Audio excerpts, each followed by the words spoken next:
नमस्कार विद्यार्थियों, Gurukul academy YouTube channel पर आपका स्वागत है। विद्यार्थियों, हम वाक्य विचार पर चर्चा कर रहे थे और वाक्य विचार के अंतर्गत हमने वाक्य की परिभाषा, वाक्य के अंग और रचना के आधार पर वाक्यों के भेद जो है वो पढ़ लिए थे। आज की क्लास में हम अर्थ के आधार पर वाक्य के भेदों का अध्ययन करेंगे। देखिए, आज का हमारा टॉपिक रहेगा अर्थ के आधार पर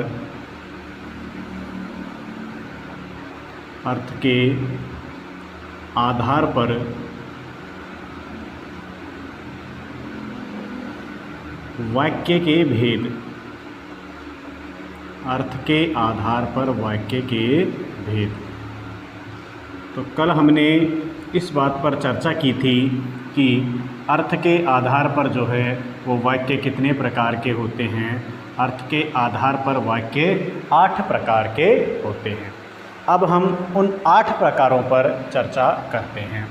तो अर्थ के आधार पर वाक्य का जो पहला भेद है वो है विधानवाचक वाक्य। विधानवाचक वाक्य।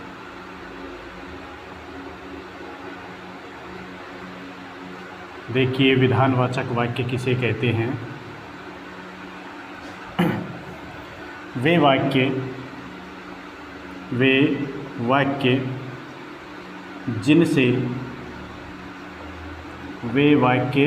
जिनसे किसी कार्य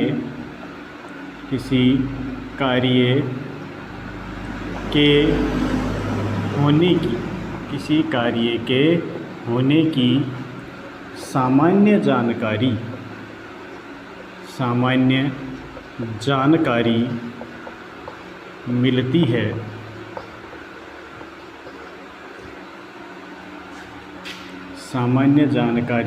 मिलती है। उन्हें विधानवाचक वाक्य कहते हैं। देखिए, यानी वे वाक्य जिनसे किसी कार्य के होने की सामान्य जानकारी मिलती है, ऐसे जो वाक्य होते हैं उन वाक्यों को हम क्या कहते हैं? उन वाक्यों को विधानवाचक वाक्य कहते हैं। जैसे देखिए,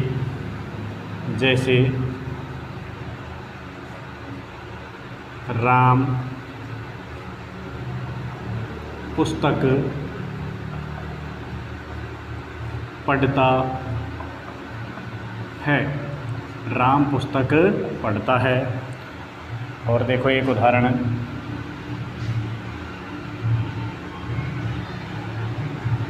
एक और उदाहरण देखेंगे। वर्षा खाना पकाती है। तो राम पुस्तक पढ़ता है और वर्षा खाना पकाती है। ये जो वाक्य हैं इनसे हमें काम के होने की सामान्य जानकारी का बोध हो रहा है, इसलिए ये कौन से वाक्य होंगे? विधानवाचक वाक्य होंगे। क्योंकि राम पुस्तक पढ़ता है तो पुस्तक के पढ़ने की सामान्य जानकारी मिल रही है और यहाँ वर्षा के द्वारा खाना पकाए जाने की सामान्य जानकारी मिल रही है। इसलिए ये जो वाक्य हैं ये कौन से होंगे? विधानवाचक वाक्य होंगे। विधानवाचक के बाद में वाक्य का दूसरा भेद हम देखते हैं, और वाक्य का दूसरा जो भेद है अर्थ के आधार पर वो है निषेधवाचक वाक्य। कौन सा है? निषेधवाचक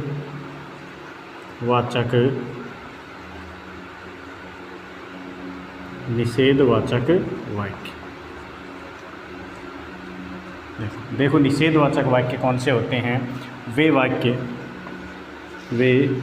वाक्य जिनसे किसी कार्य की मनाही या कार्य के न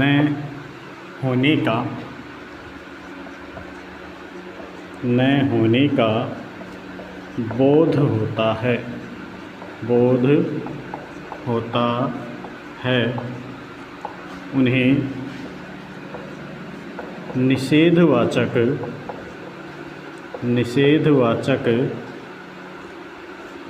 वाक्य कहते हैं। निषेधवाचक वाक्य कहते हैं, यानी वे वाक्य जिनके द्वारा या तो किसी कार्य की मनाही या किसी काम के न होने का बोध होता है, यानी किसी काम के न होने की जानकारी हमें मिलती है।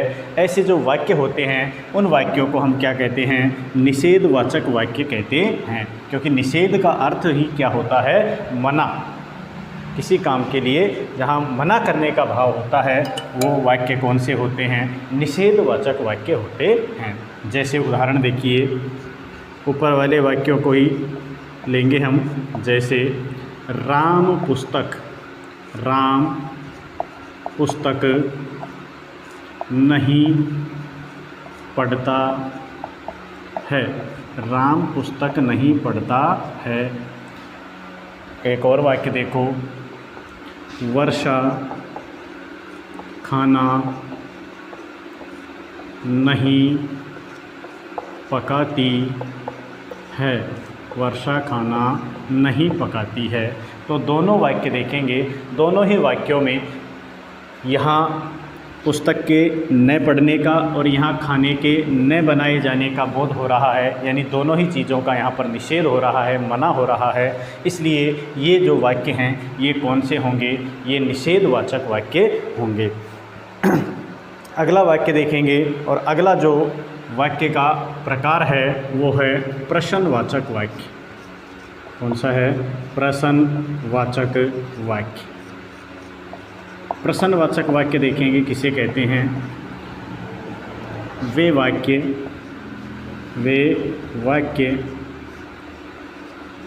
जिनमें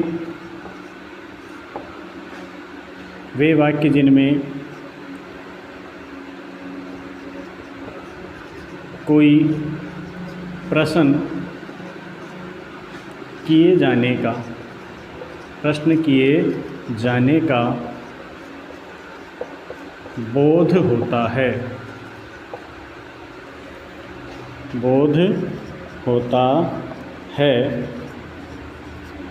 उन्हें प्रश्नवाचक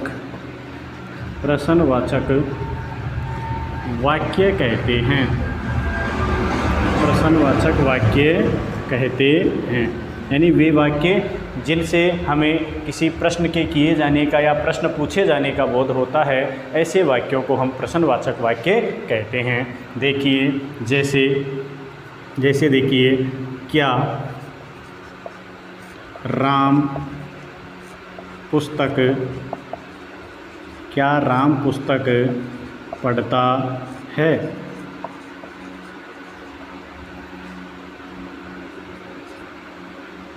क्या वर्षा खाना पकाती है? दोनों ही वाक्यों को देखेंगे। क्या राम पुस्तक पढ़ता है? तो यहाँ प्रश्न पूछे जाने का बोध हो रहा है कि क्या राम पुस्तक पढ़ता है या नहीं। और दूसरा जो वाक्य देखेंगे कि क्या वर्षा खाना पकाती है, तो दोनों ही वाक्य जो हैं, दोनों ही वाक्यों में प्रश्न पूछे जाने का बोध हो रहा है। अगला हम वाक्य देखते हैं, और वाक्य का जो अगला भेद है वो है आज्ञावाचक वाक्य। कौन सा है? आज्ञावाचक वाक्य। आज्ञावाचक वाक्य देखो, आज्ञावाचक वाक्य कौन सा होता है? वे वाक्य जिनसे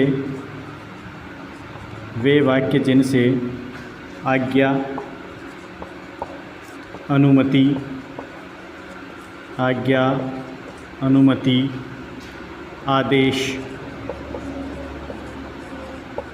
आदि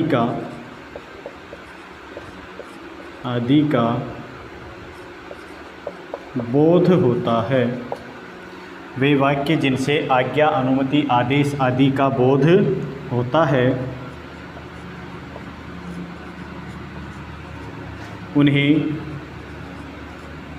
आज्ञावाचक वाक्य कहते हैं।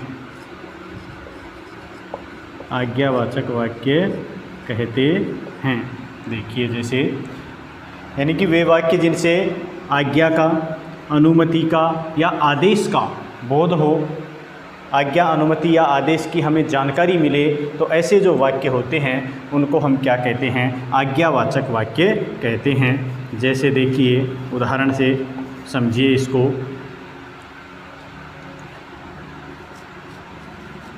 राम पुस्तक पढ़ो। दूसरा वाक्य देखो,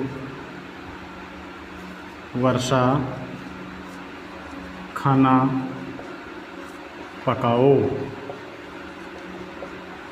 तो दोनों ही वाक्य देखो, राम पुस्तक पढ़ो और वर्षा खाना पकाओ, दोनों ही वाक्यों में क्या किया जा रहा है? आज्ञा दी जा रही है। इस कारण ये दोनों जो वाक्य हैं वो कौन से हो गए? आज्ञावाचक वाक्य हो गए।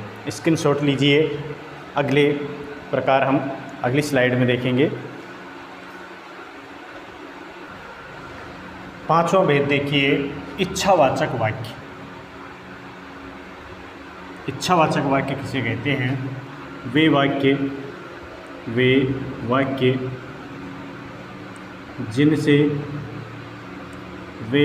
जिनसे इच्छा,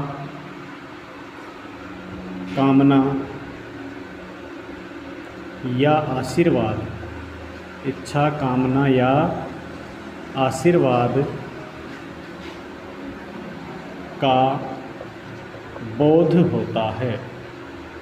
बोध होता है, उन्हें इच्छावाचक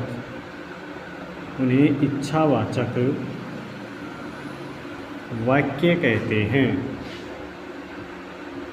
इच्छावाचक वाक्य कहते हैं, यानी कि वे वाक्य जिनसे इच्छा, कामना या आशीर्वाद देने का बोध होता है, ऐसे जो वाक्य होते हैं उनको हम क्या कहते हैं? इच्छावाचक वाक्य कहते हैं। जैसे उदाहरण से देखिए, जैसे आपकी यात्रा मंगलमय हो। मंगलमय हो। एक और वाक्य देखिए, तुम्हारा कल्याण हो। तुम्हारा कल्याण हो। दोनों ही वाक्यों को देखिए, आपकी यात्रा मंगलमय हो और तुम्हारा कल्याण हो। इन दोनों ही वाक्यों में इच्छा, कामना या आशीर्वाद का भाव निहित है, इसलिए ये जो वाक्य हैं ये कौन से हो गए? इच्छावाचक वाक्य हो गए। छठा भेद देखते हैं हम अर्थ के आधार पर वाक्यों का। छठवां जो भेद है वो है संदेहवाचक वाक्य। कौन सा? संदेहवाचक वाक्य। संदेहवाचक वाक्य। देखो, संदेहवाचक वाक्य किसे कहते हैं? देखो, वे वाक्य जिनसे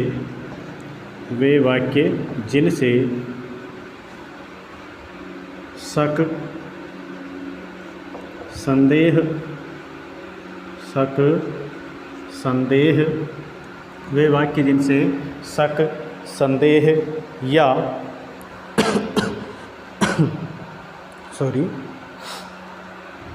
वे वाक्य जिनसे शक, संदेह या संभावना, शक, संदेह या संभावना का बोध होता है। संभावना का क्या होता है? बोध होता है, उन्हें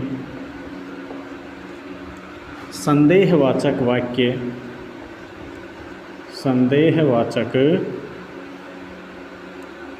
वाक्य कहते हैं।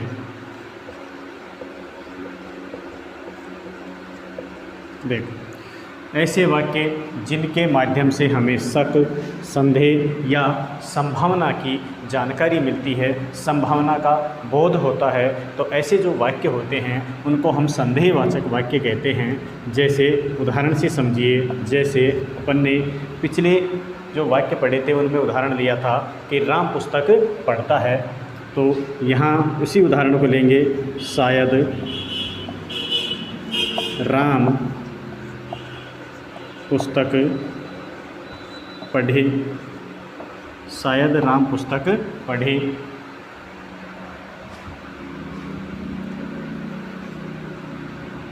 अगला और एक और देखिए, हो सकता है, हो सकता है आज वर्षा खाना बनाए, हो सकता है आज वर्षा खाना बनाए। शायद राम पुस्तक पढ़े, कन्फर्म नहीं है, पूरी तरह से निश्चित नहीं है कि राम पुस्तक पढ़ेगा, लेकिन संभावना व्यक्त की जा रही है, संदेह है इस बात में कि पता नहीं राम पुस्तक पढ़ेगा या नहीं। हो सकता है आज वर्षा खाना बनाए, इसमें भी क्या है, संदेह है। इसलिए ये जो दोनों ही वाक्य हैं ये कौन से वाक्य हो गए, संदेहवाचक वाक्य हो गए। अर्थ के आधार पर वाक्य का सातवां भेद हम देखते हैं, और सातवां भेद है संकेतवाचक वाक्य। कौन सा है, संकेतवाचक वाक्य। देखिए संकेतवाचक वाक्य किसे कहते हैं। देखिए वे वाक्य जिनमें एक क्रिया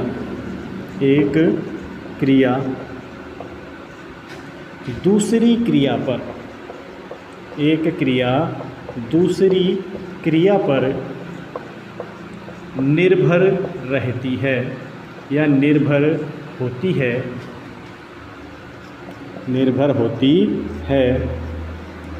उन्हें संकेतवाचक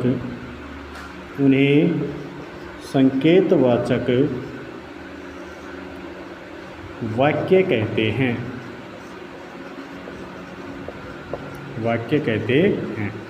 यानी कि वे वाक्य जिनमें एक क्रिया जो है वो दूसरी क्रिया पर निर्भर होती है, तो ऐसे वाक्यों को हम क्या कहते हैं, संकेतवाचक वाक्य कहते हैं। जैसे उदाहरण देखिए इसका, जैसे यदि वर्षा अच्छी हुई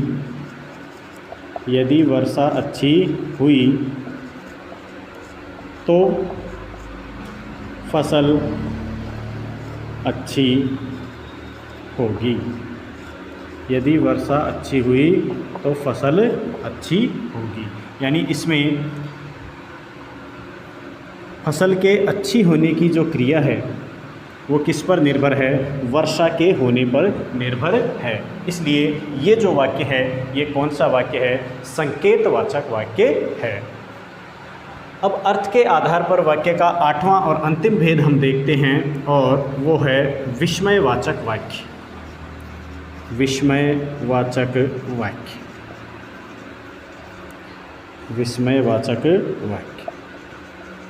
देखो विस्मयवाचक वाक्य किसे कहते हैं। वे वाक्य जिनसे हर्ष, शोक, घृणा, प्रेम, विस्मय आदि भावों की जानकारी मिलती है, आदि भावों की जानकारी मिलती है, उन्हें विस्मयवाचक वाक्य कहते हैं। उन्हें विस्मयवाचक वाक्य कहते हैं। देखो वे वाक्य जिनसे हर्ष, शौक, घृणा, प्रेम, विस्मय, आश्चर्य जैसे भावों की हमें जानकारी मिलती है, ऐसे जो वाक्य होते हैं उनको हम क्या कहते हैं? विस्मयवाचक वाक्य कहते हैं। यानी ये विस्मय जो शब्द है ये हमने और कहाँ पढ़ा था? ये विस्मयादिबोधक अव्यय में हमने पढ़ा था। तो देखिए, उदाहरण देखिए इसके, जैसे अरे आप आ गए, आप आ गए।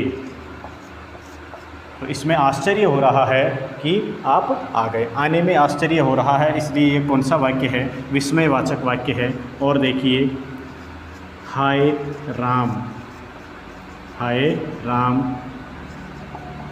बेचारा मारा गया, हाय राम बेचारा मारा गया। तो इसमें हमको क्या हो रहा है? दुख हो रहा है, दुख प्रकट हो रहा है हमें। एक और उदाहरण देख लीजिए, वाह,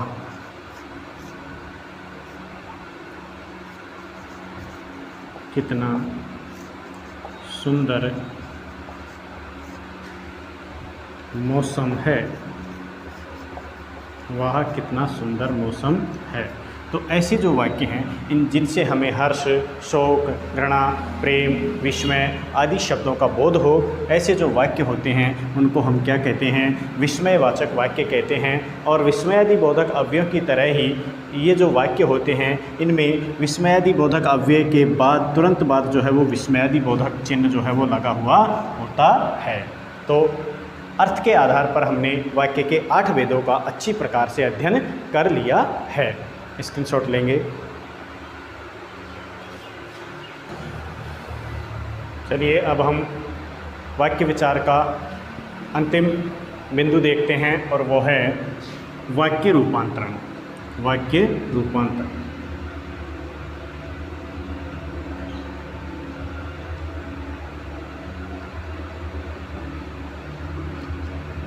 वाक्य रूपांतरण क्या होता है? यानी वाक्य को एक दूसरे वाक्य में बदलना। यानी सरल वाक्य है तो उसको संयुक्त वाक्य में बदलना, या फिर सरल वाक्य को मिश्र वाक्य में कैसे बदला जाता है, यही क्या कहलाता है?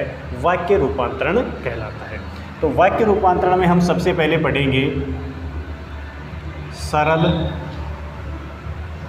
वाक्य को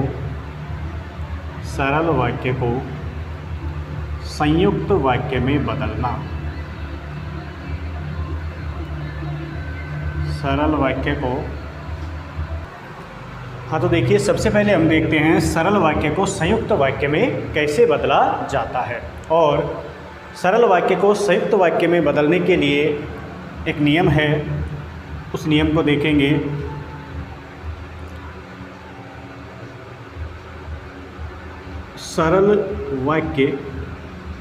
सरल वाक्य के मुख्य विचार, सरल वाक्य के मुख्य विचार या क्रिया को, मुख्य विचार या क्रिया को दो उपवाक्यों में या दो भागों में तोड़ दिया जाता है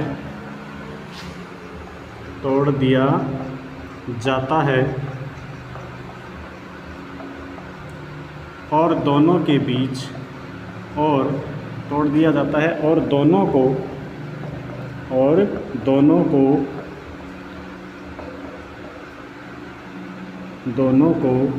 समुच्चय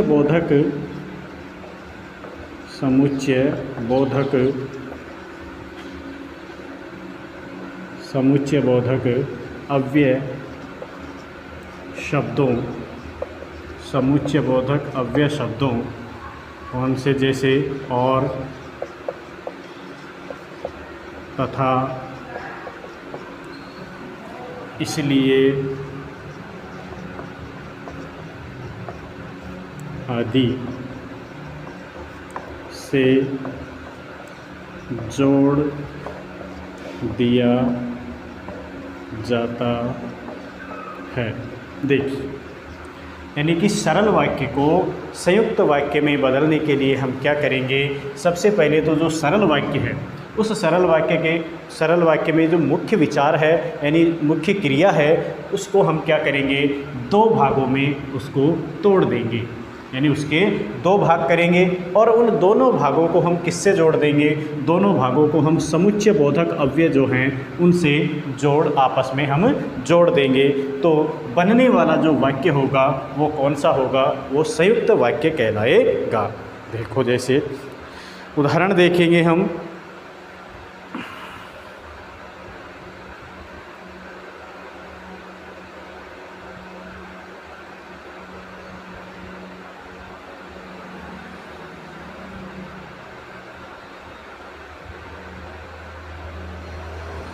देखिए, जैसे देखिए,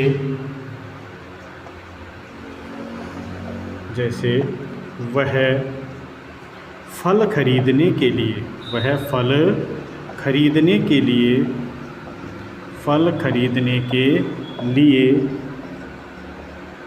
बाजार गया। वह फल खरीदने के लिए बाजार गया। तो ये जो वाक्य है ये कौन सा वाक्य है, ये सरल वाक्य है। इसी सरल वाक्य को हम क्या करेंगे, संयुक्त वाक्य में बदलेंगे। तो वो संयुक्त वाक्य क्या होगा, वह बाजार गया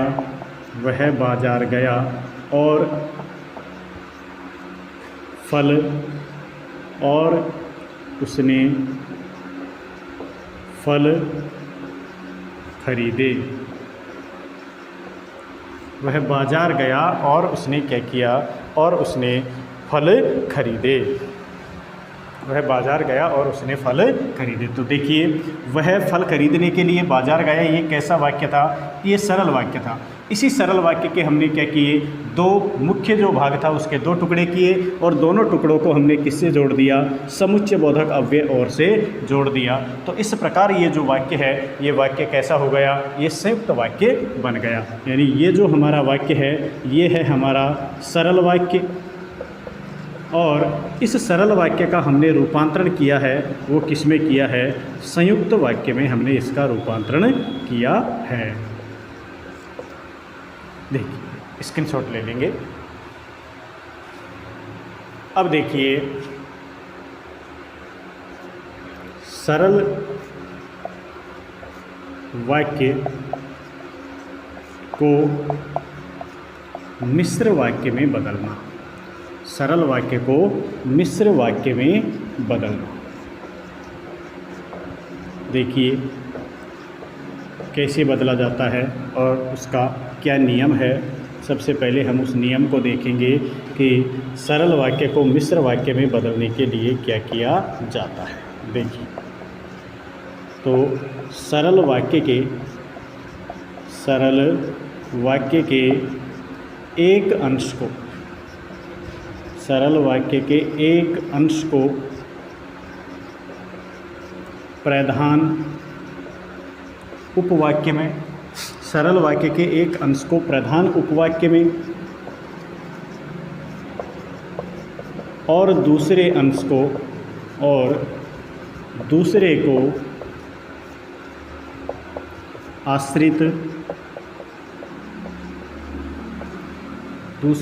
आश्रित उपवाक्य में बदल दिया जाता है और दोनों को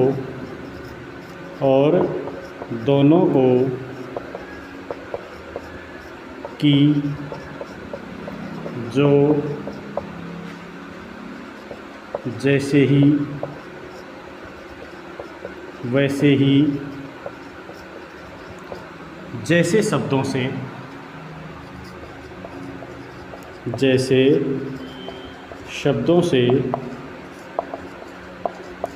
जोड़ दिया जाता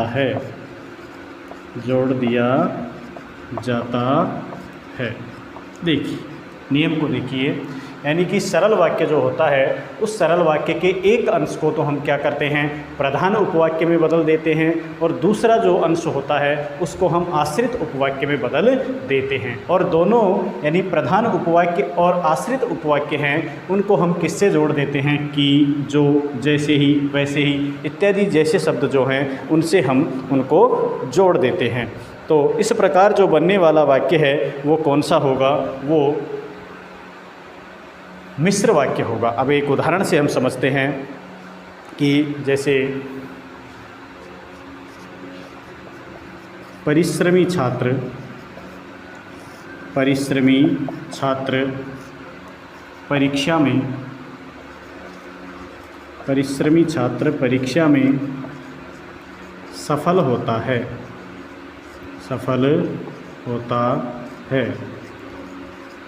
इसको हम किस में बदलेंगे, मिश्र वाक्य में बदलेंगे।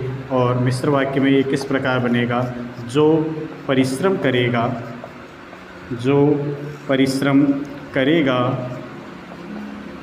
वह सफल होगा। जो परिश्रम करेगा वह सफल होगा। तो ये जो वाक्य है ये वाक्य था हमारा सरल वाक्य, और इस सरल वाक्य को हमने किस में बदल दिया, वो बदल दिया हमने मिश्र वाक्य में। हमने इसको बदल दिया।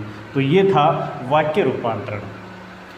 और इसी के साथ वाक्य विचार का जो हमारा टॉपिक था वो आज प्रारंभ होता है। उम्मीद है ये टॉपिक भी आपको बहुत अच्छे से समझ में आया होगा।